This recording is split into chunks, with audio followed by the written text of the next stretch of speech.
Good afternoon and welcome. My name is Kimberly Begg. I'm the president of the Luce Center.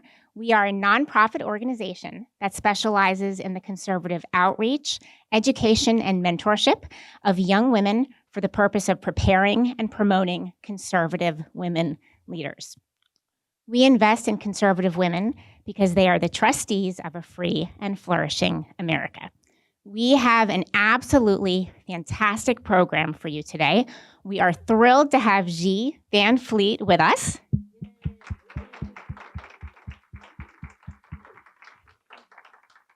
G is here the very week that her second book was released. So we have Made in America by G. Van Fleet, and G will be joining us afterwards for a book signing. So we hope that you will all join us for that. Now, we will have a proper introduction of G in just a few minutes. But first, I would like to welcome a few very special guests here today. First of all, C-SPAN is here again. Let's give C-SPAN a round of applause. We love it when C-SPAN attends our events, so thank you for being here. We also have a few very special interns with us. So we have Hannah Martin here from Belmont Abbey College, who is a current spring intern with us. We have a few recent former interns. We have Daniela Villavicencio, who is currently interning at Speaker of the House Mike Johnson's office. Say hi to Daniela. Fiona Williamson of Christendom College, who interned for us last summer, is here.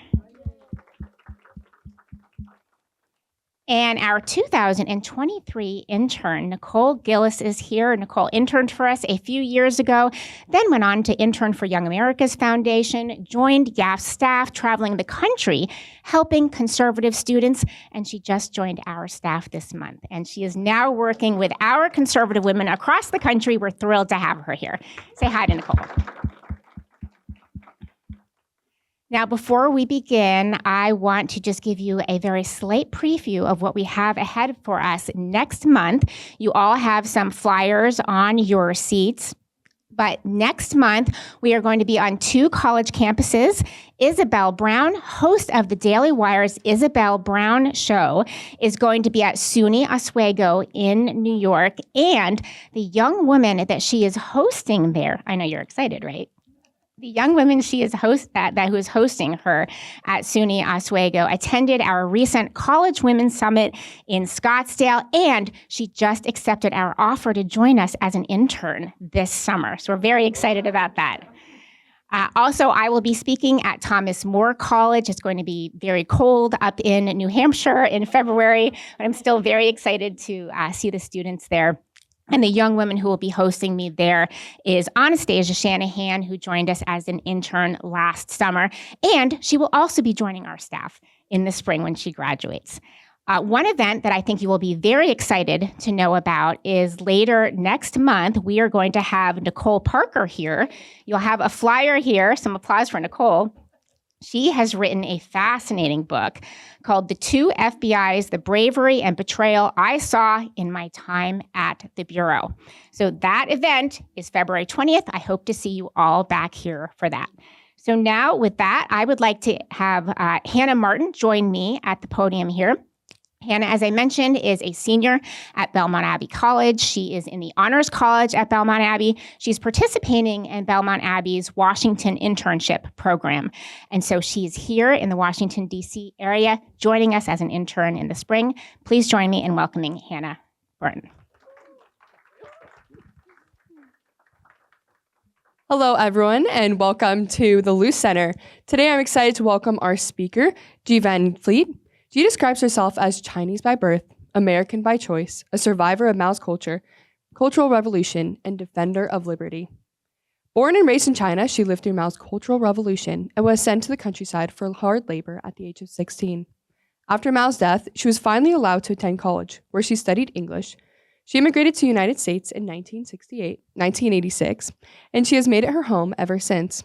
Today, she devotes herself full-time into warning Americans about the dangers of communism and the striking parallels between Mao's Cultural Revolution and the ideological upheaval taking place in America today. Since going public with her message, Dee Van Fleet has appeared on Fox News numerous times, including just last night she was on there, Newsmax, and various radio shows and podcasts across the country. She's written 2 books, Mao's America, A Survivor's Warning, and her new book right here, Made in America, The Hidden History of How the U.S. Enabled Communist China and Created Our Greatest Threat. Let us give her a warm welcome as she talks about her new book. It is such an honor to be here and talk to you at the Luce Center. And I was here, I think it's more than 2 years ago, the first one, and came here to listen to Molly Hemingway. And I admire her so much as a conservative woman, and her book, Rigged. And I have been here several times, and I look at the portrait. I don't see them today, but I look at the portrait of those strong conservative women, and I admire so many of them. Liz Wheeler is one I followed for years. And today I'm here as a speaker. This is more than an honor. It is unbelievable. I just really appreciate it. So I'm just so glad here because this is a center for conservative women, especially for young women. We need more of them. In today's America, filled with Karen and filled with we need more of you because we know that the woke revolution is fueled by Marxist feminism. Yeah. So a little bit of myself, or you already did a little bit in introduction. First of all, I'm from China, and I'm an immigrant. I came here as a student. I lived through one of the most brutal communist regime in the world, Communist China. And I spent my entire school years during the Cultural Revolution, and I touch on it a little bit more. And came here as at the age of 26 in 1986. I fully believed I left communism behind me. And I believe the freedom here is a given. I think still a lot of people think so. It's not. It took me a long time to realize that, but it's 2020 that I decided I can no longer sit aside. I have to do something. And it was 2020 that I joined the local Republican organizations. One of them is, of course, the Republican Committee. Another is Republican Women's Club. And I have my friends here, right here, and I have Patty, who was the leader of the club at that time. So I have to say, I'm a real local, and I'm here, next to Fairfax in Loudoun, and that's where I started my activism. And I can't never forget the day. You were all there. That day that I went to Loudoun County School Board. Just gave that 1-minute speech. Had no idea it went viral. No idea. And then kind of like it's not planned. And if I knew what would happen to me ahead of time, I probably would chicken out. I absolutely will. But fortunately, I did not know. So I was there. And then that started my activism. In the beginning, for a long time, I was have the title Virginia Mom. I was like, wasn't a grandma. So eventually, after my first book, and I had the new title, author. But now I'm so proud to call myself anti-communist. That is my real title. I'm an anti-communist activist. And so let's talk a little bit about this book. But I have to first tell you that just a few weeks ago, I decided to watch the movie Patriot again in anticipation of the 250th anniversary of our great country.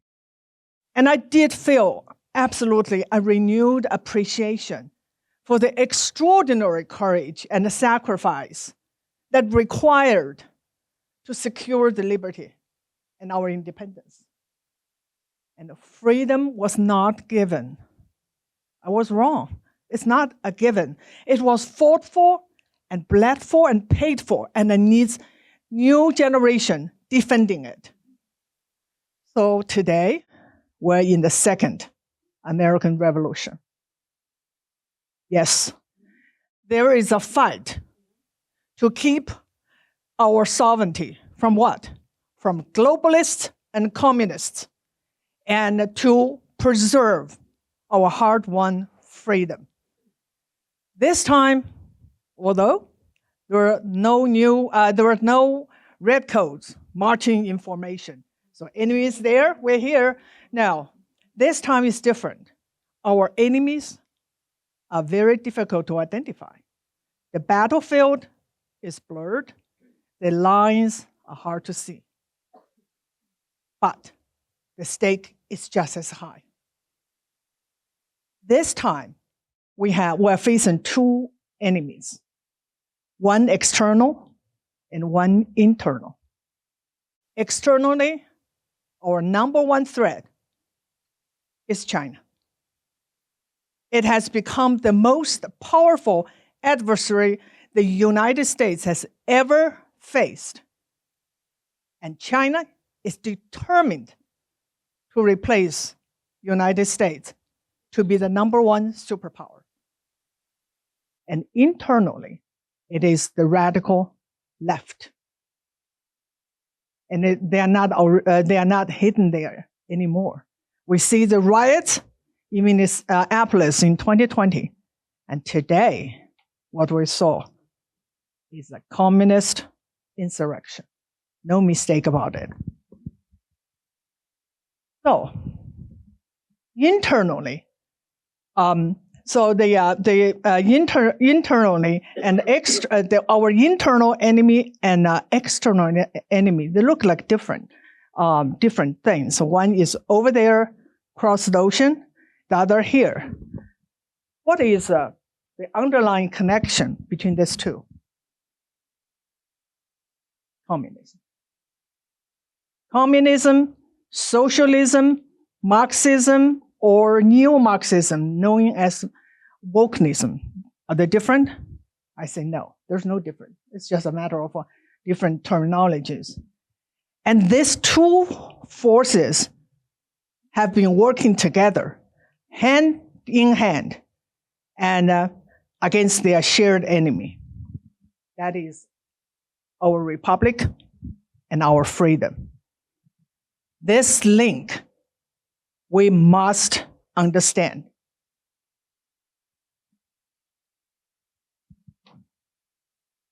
So the question is, how did we get here? How? And what made it happen? So my first book, Mao's America, A Survivor's Warning, I answered part of the questions. And that is why I feel so compelled to write another one to address those that remain unanswered. So in Made in America, the hidden history of how the US enabled communist China and created our greatest threat, I uncover a very, very important history. To know that history will help us to make sense of what's going on today. And because it's so important, it was never told to the American public. It's never taught in school. And that's why I think it's important, so important that we know it. So this is an uncomfortable truth that many, even including you, may feel hard to swallow. If Americans had truly understood what communism is all about, the true nature of communism, and acted accordingly, the CCP may not be in power today. And we may not see Marxist, communist control our institutions. So let me give you a very quick snapshot of the history that the book covers. It was through the ignorance and misjudgment that the United States helped to set the stage for the communist red tide sweep through China. Who was the player? No other than President Woodrow Wilson. You're going to learn all this in the book. And then it turned its back to China, dismissed China as too vast, too poor to be any matter to American interest. But they did not see one important development. The Soviet Russian, they have ambition about China. They're working very hard to make sure they control that country. So at that time, the United States foreign policy was dominated by isolationism. China over there, too poor, doesn't matter. Unfortunately, isolationism is back. It's back. And the history lesson hasn't been learned. So it was in 1921, with the help and funding of the Soviet Union, that the Chinese Communist Party was created. Actually, 2 years later than the founding of Communist Party USA. Think about that. Communism was here first. So in the beginning, there was only 50 members. 50. That's it. 1921. Who are they? You probably think, oh, there must be the poor peasants, the marginalized, the oppressed. Wrong. Who are they? The elites. The 50, among the 50s, a few were the professors of Beijing University, kind of like Harvard in America, and their students. That's it. 50. And so that will help you to understand it applied to every communist country. Communism movement never started from bottom up. It's always top down. So while doing this, doing the research for this book, I want to find out what was a United States reaction to this very important development, the founding of Chinese Communist Party. Did I find anything? Nope. More than likely, it escaped their attention entirely. So that was 1921, when the United States was forced to re-engage with China. It was the World War II. It was in the fight against the Imperial Japan. By then, more than a decade has passed. At that time, Chinese Communist Party has grown into a formidable political force, posing a serious challenge to the sitting nationalist government. So a lot happened in that short decade.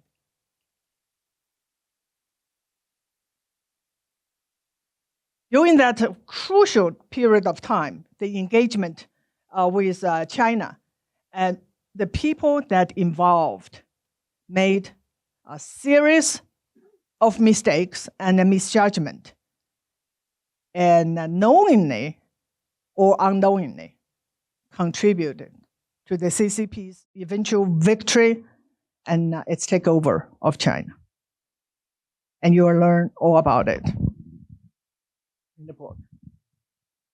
After 1949 and the Korean War, don't forget that the Chinese, communist Chinese, fought and killed Americans, soldiers. I think it's 37,000. And this is something that people just don't think really think about. After all that in a confrontation with Soviet Union, we never had a war with them. But not so with the CCP. But most people don't even think about it. Okay, so after 1949, that's when they took over China and the Korean War. The United States and Communist China settled into a hostile standoff that lasted for more than 20 years. So while the United States focused primarily on the Soviet Union, Communist China largely escaped sustained scrutiny. China was like in the back burner. It's Russia, Russia, Russia, Russia. And today too, they still do that. Russia, Russia, Russia. Okay. So behind the bamboo curtain, Mao drove China into ruins. He unleashed one political campaign after another, killed tens of millions of Chinese. One of them is the land reform, to redistribute land to the poor peasants. In the process, more than 2 million landlords were killed for the crime to own land or just to have a little more than their neighbors. And then his Great Leap Forward policy, and you will learn about it. It's kind of a lot to explain here, and lead to the Great Famine, which starved more than 50 million Chinese to death. Atrocity, a lot of people still don't know today, or in the world, in the United States. And after that, Mao launched his last revolution, the Chinese Cultural Revolution. It lasted for 10 years and unleashed the unbelievable violence that took up to 20 million people's lives. It was at the end of that 10 years of the Cultural Revolution that I came of age. After graduating from high school, I was sent to the countryside to get my re-education. The equivalent of the gulags. That's probably easier for Americans to understand. In the midst of the Cultural Revolution, in 1972, President Nixon decided to visit China. He single-handedly rescued the CCP from the brink of collapse. He believed that it was strategically beneficial for the United States to ally with one communist country against the other.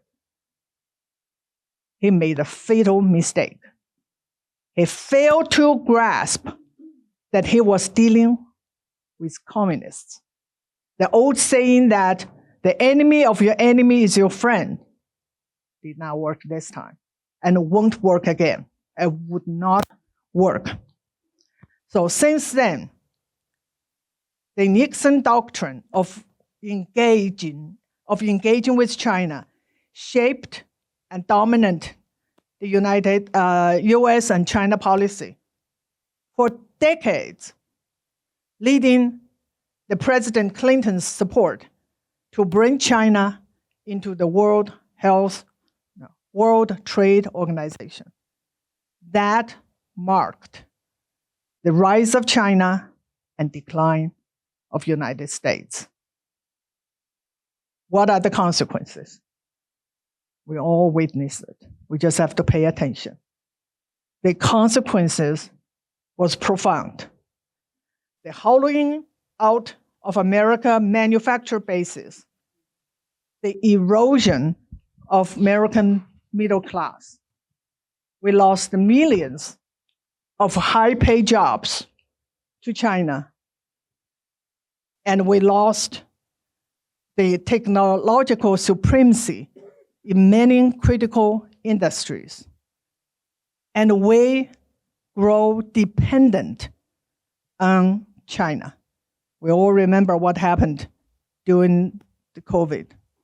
We could not even get masks from China. But most importantly, many Americans lost faith in our own country and began to accept this idea that China's rise and Americans' decline was inevitable. Remember that? Meanwhile, America helped communist China to rise from the ruins Mao left behind. So they grow so strong that they determined to challenge the American supremacy. By the time President Trump stepped onto the scene, calling out that China is our greatest threat and criticized those who he believed had sold out America, it was almost too late. Thank God Trump won the election in 2016 and won a greater victory in 2024. Trump calls Nixon's visit to China the worst mistake. And Trump explicitly said that he does not blame China for taking advantage of the United States. Instead, he blamed the former presidents, political leaders who allow all this to happen. The bottom line is, it is our fault. And that is the exact conclusion of my book. The problem is here. Traitors among us. So communist China poses an unprecedented threat to the United States. During the Cold War, Soviet Union was over there and separated ideologically and geographically. How about today? Where's CCP? It's not just over there. It is everywhere here in America. It managed to embed itself in almost every aspect of our society.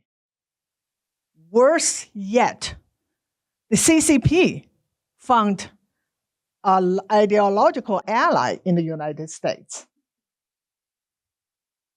It is the American left. They two work together because they share the same goal. The goal is destruction of America. So let me just cover quickly some of the key figures who shaped the US-China relation. Some positive, but many not. So in my book, you will see that the fate of China and America become intertwined, going back to the middle of 19th century. Yes, that far. It was in the middle of 1800 that after the Opium War, that China was forced to open its door. And one of the things happened is it allowed missionaries to go to China and go to China's interior. Hundreds and thousands of American missionaries went to China. And that is such an extraordinary story, and I hope there are some good books written about it.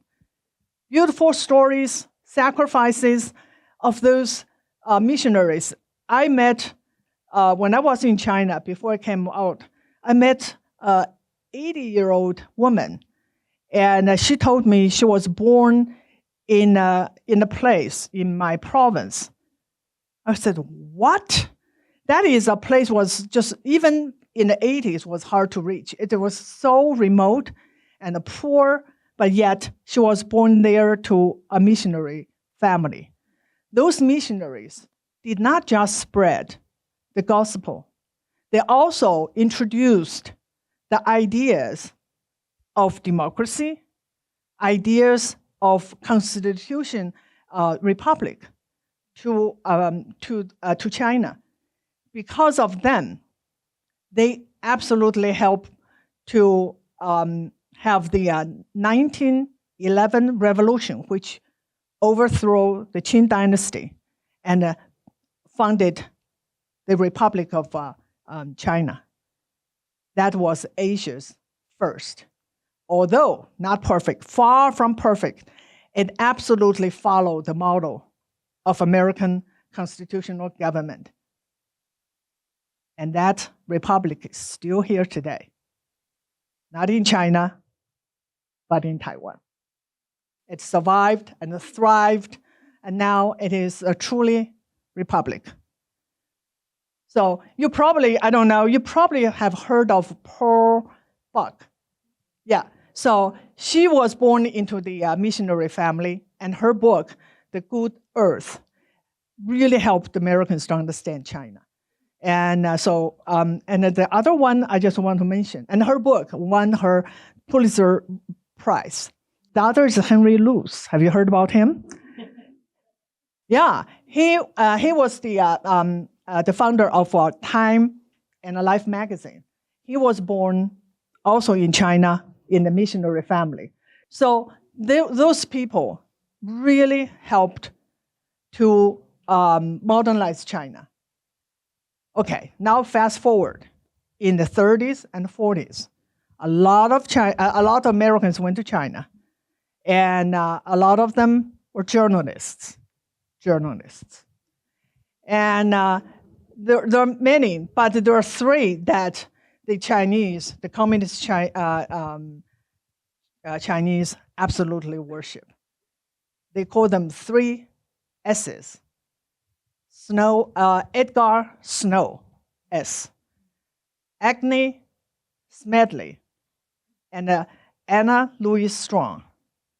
They are called the 3 S's because they single-handedly helped to, through propaganda, through the so-called journalism, help the world to see the CCP in a very positive light. Edgar Snow, his book, Red Star Over China, is still in print, and it is considered the origin book of the CCP, where he compared Mao to Christ. And we have diplomats, and the Chinese fondly call them the 3 Johns. John Service, John Davis, and John Vincent. They are the ones influenced the China policy. They are no longer journalists. They absolutely directly influenced the policy. And then we have our military leaders, General Stilwell and General Marshall, George Marshall. It is just an extraordinary story to learn what they did to help the CCP, knowingly or unknowingly. And then we have Christian educators join the rank. One of them is, he is a fellow Virginian. His name is John Leyden Stewart. He was the president of Yanjing University.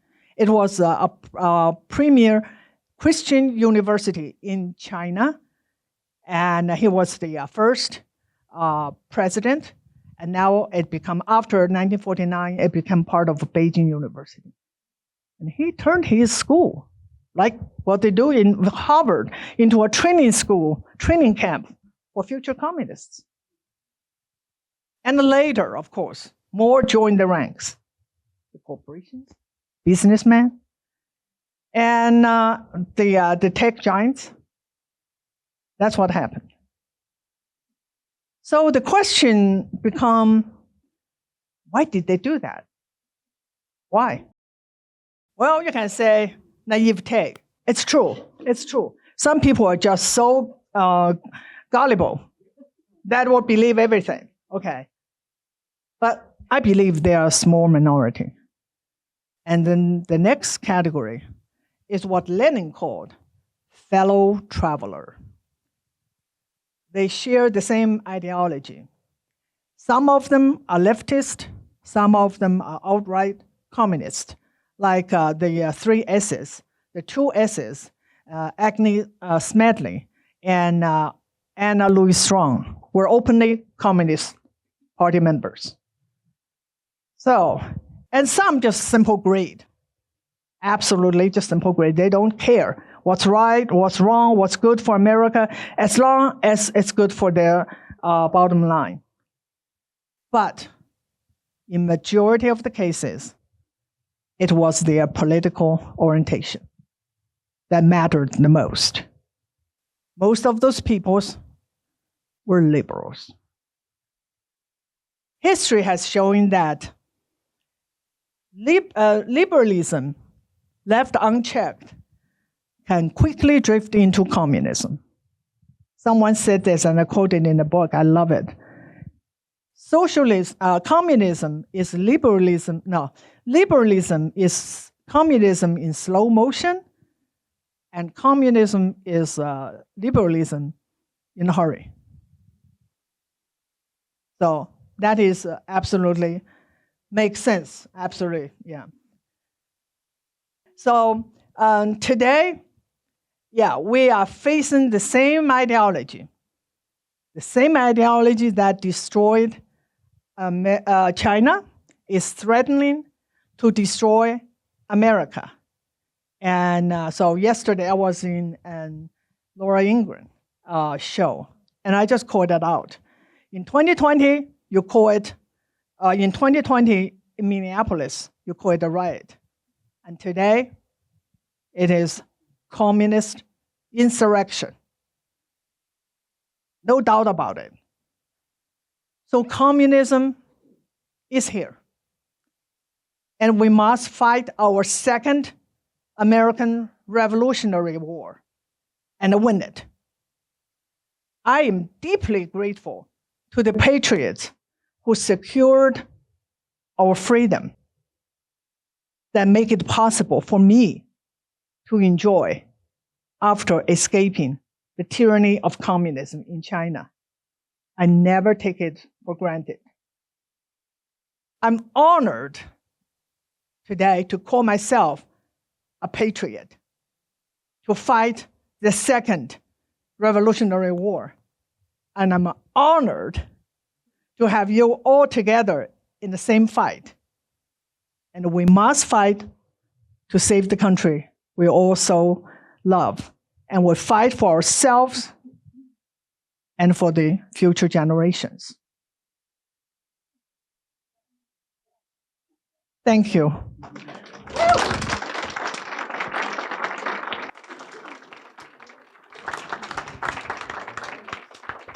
I guess I can take some questions. Yes, we have time for some Q&A, so please line up here in the back, and please keep your question brief so that we can get to everyone. While we wait, I do actually have a question. So you mentioned that in China, the communist revolution started from the top down. Yeah. Do you think here it's the same as well? Absolutely. Or do you think Absolutely. there's any bottom up?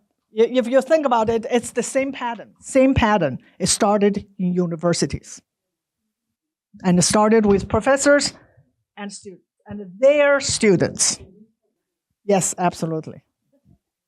Thank you. Thank you so much. I actually wrote down my notes because I knew you'd be so fascinating, I might forget my questions. So I've read all your books, and I've heard you speak, and I've heard other people whose countries were devastated by communism. I'm a little nervous, excuse me. But one ploy that they seem to always use is targeting the sympathies, compassion of women to pull them over to the communist movement. And I've read about some of the terrible things that have happened, and some of these women have been some of the worst activists and the most vicious. So what I wanted to know from you, from your experience, is what did you see happening in your country, in your past country, where they really targeted the women? What ploys did they use? And how do you see it happening in the U.S. today? Yeah, I touched on it a little bit.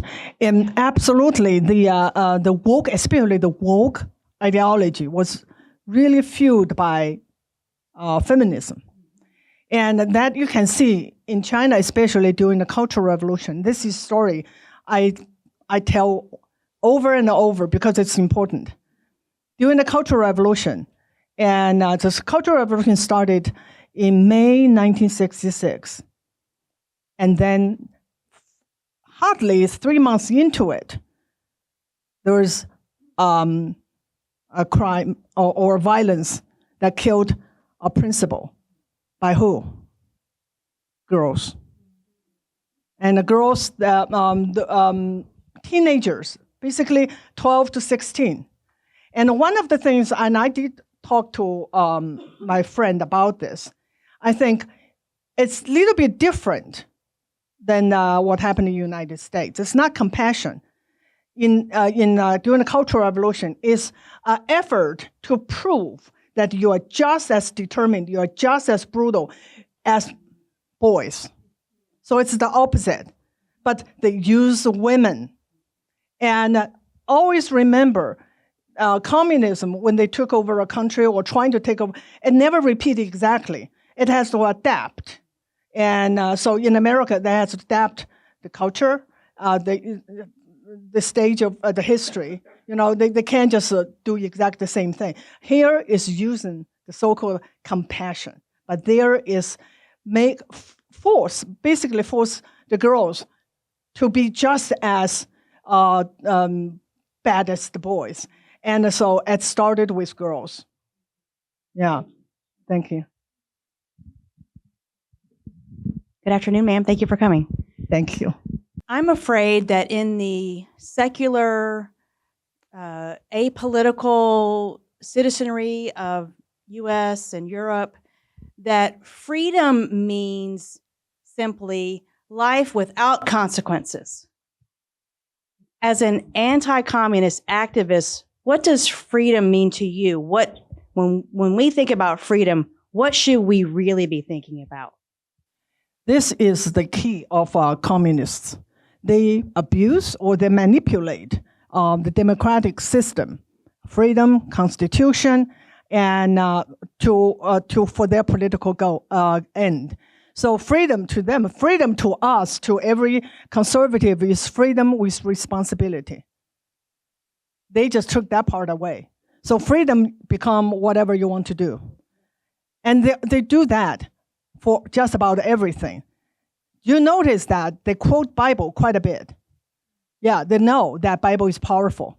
So they redefined it and then use it against conservatives. One of my favorite is neighbor. Do you hear them talking about neighbor all the time?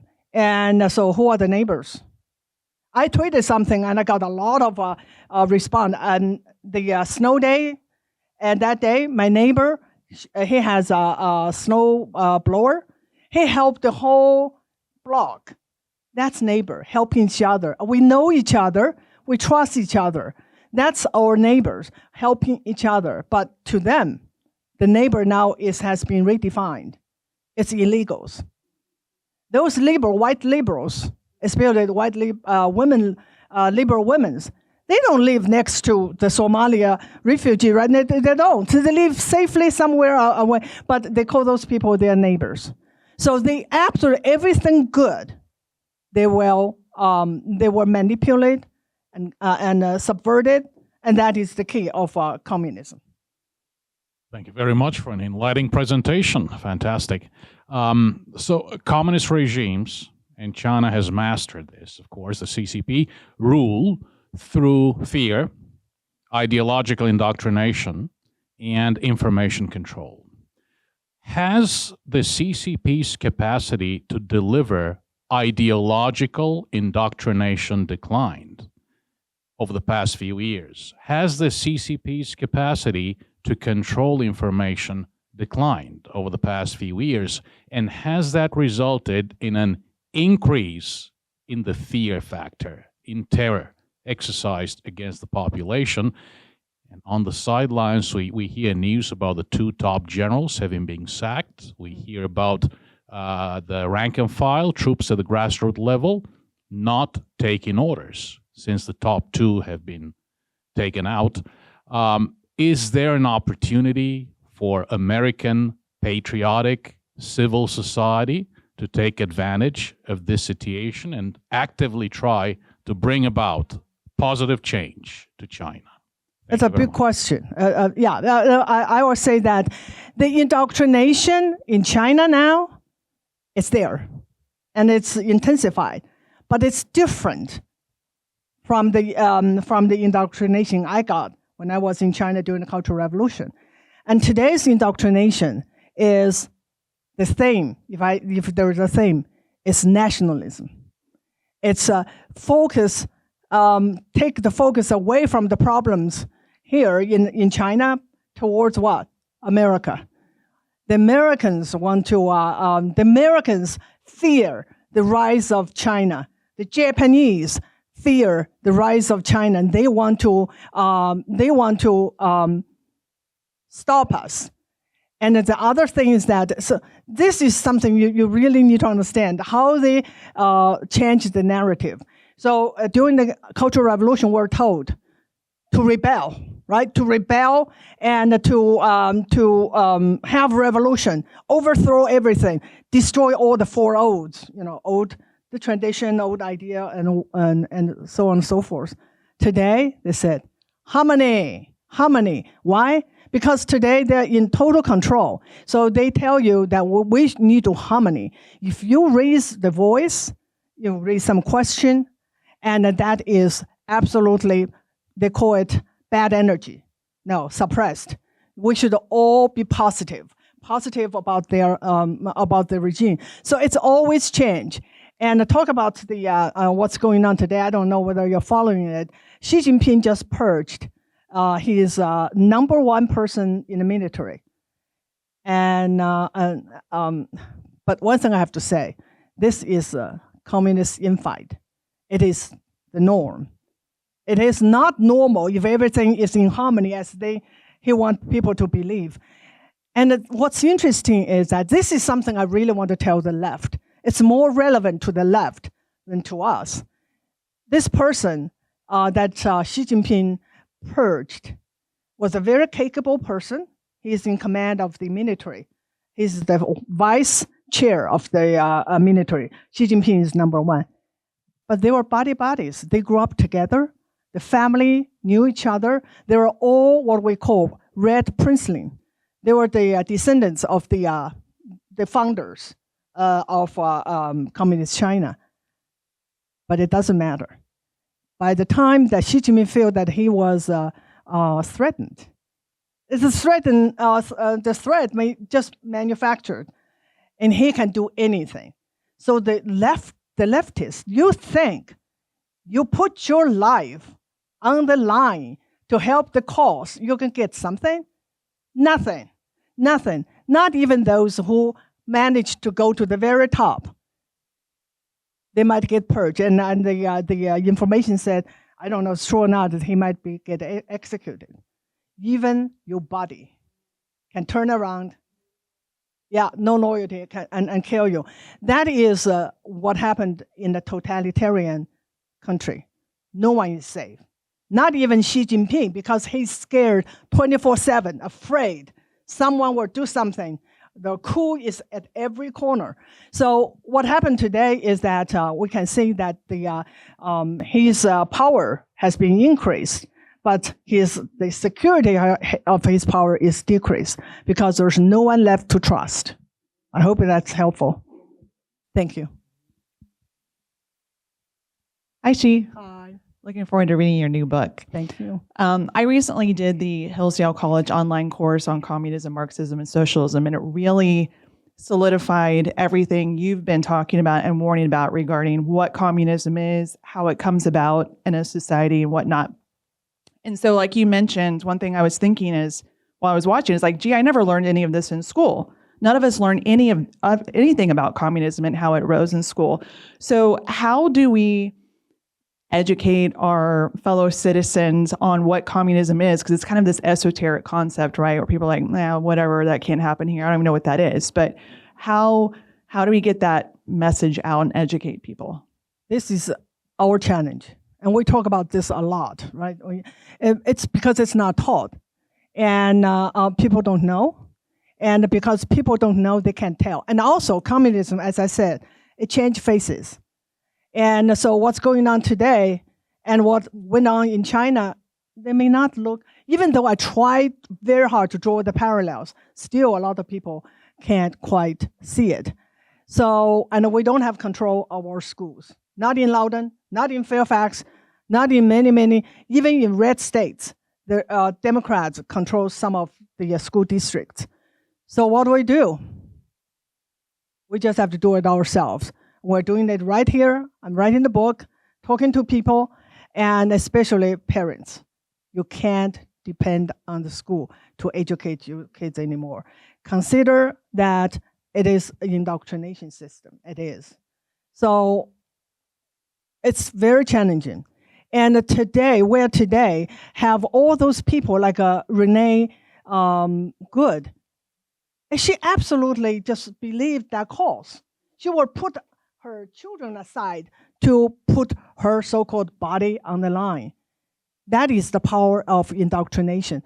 During the Cultural Revolution, those tens of millions of young people absolutely put their body on the line to do things they don't even understand. They will fight and kill each other. Both claim they are the most loyal Red Guards to Mao. And so there's absolutely, I don't see any quick solution. It takes them decades to get here. And we have to start. We have to start today or yesterday to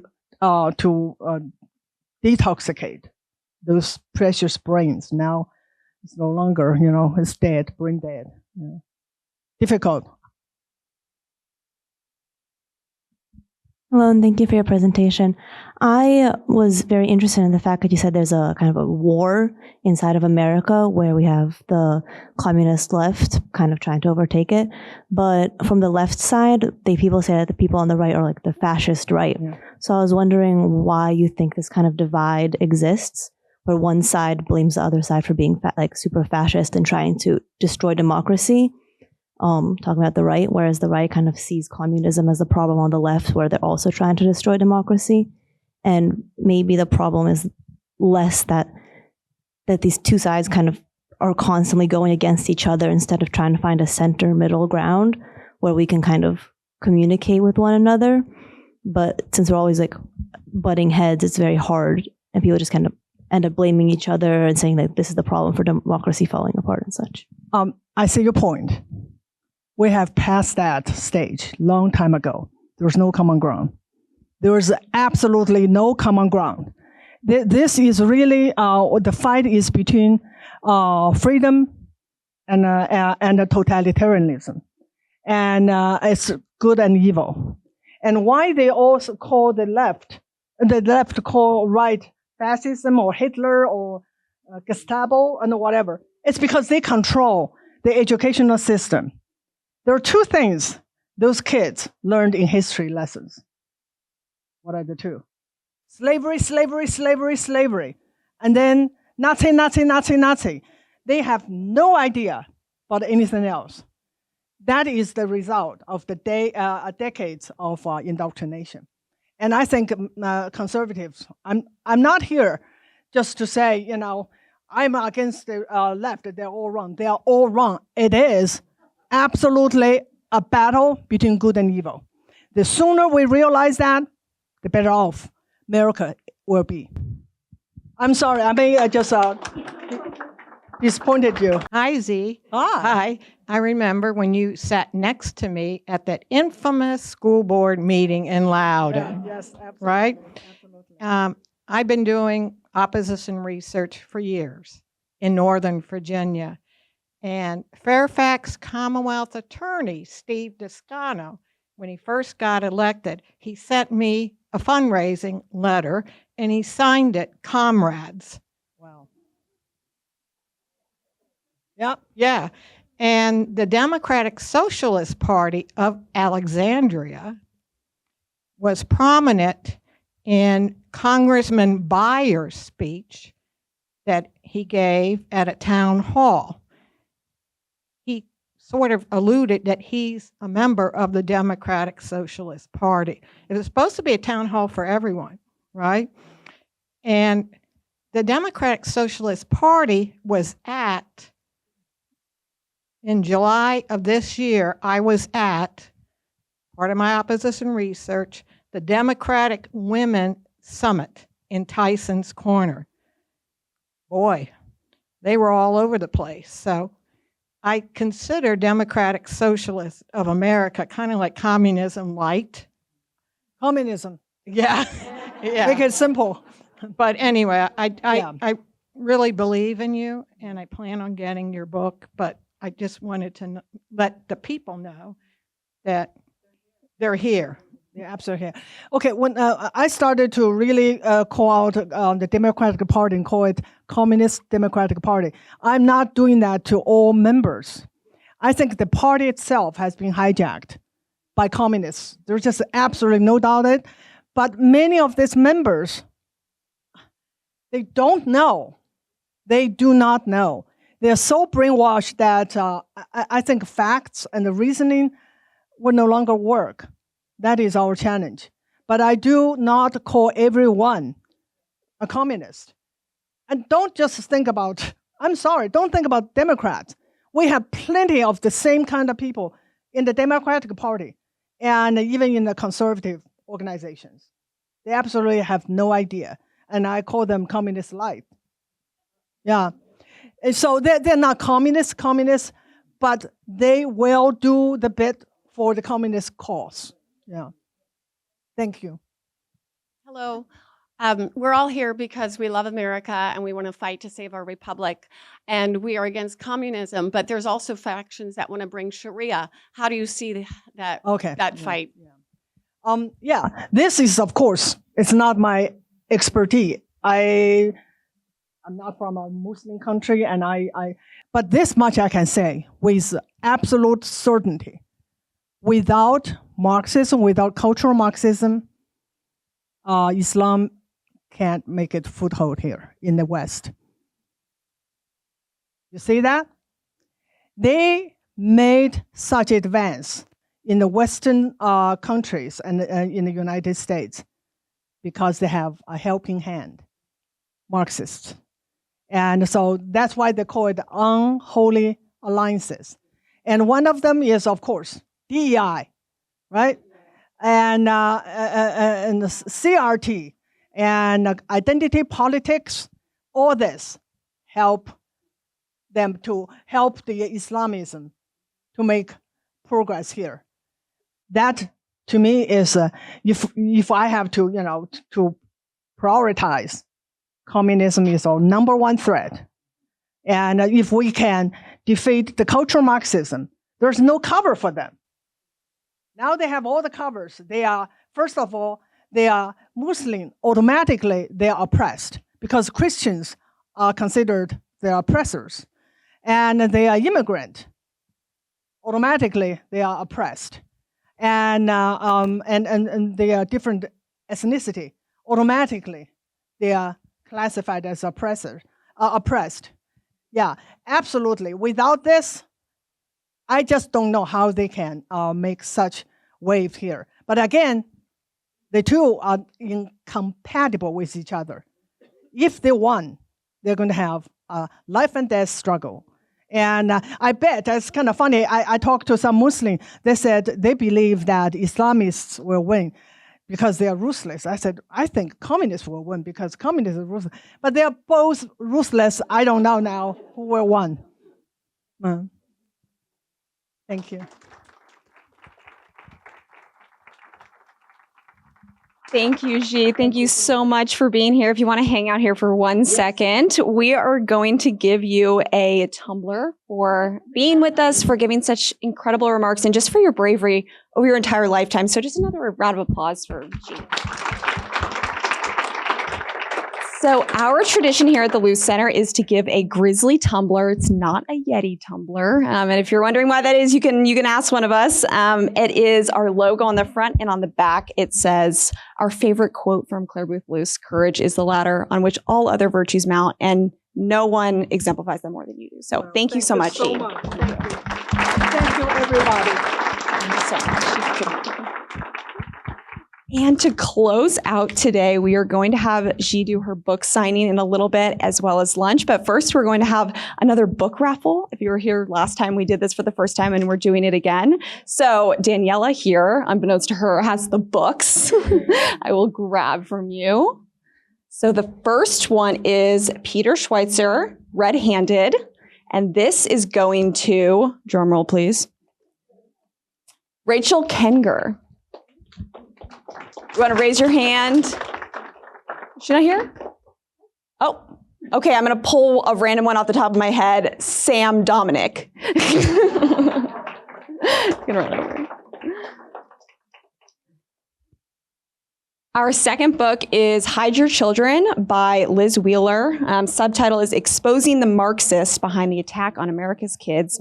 This is a fabulous book by our speaker, Liz Wheeler, who is just an excellent, excellent advocate for our values. This is going to Isabel Rosini. Thanks.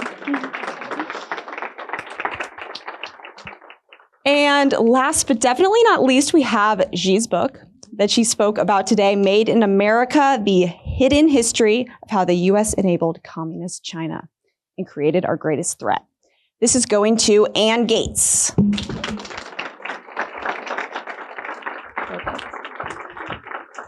All right, well, thank you all so much again for being here, and we'd love for you all to join us for lunch and our book signing. So thank you so much.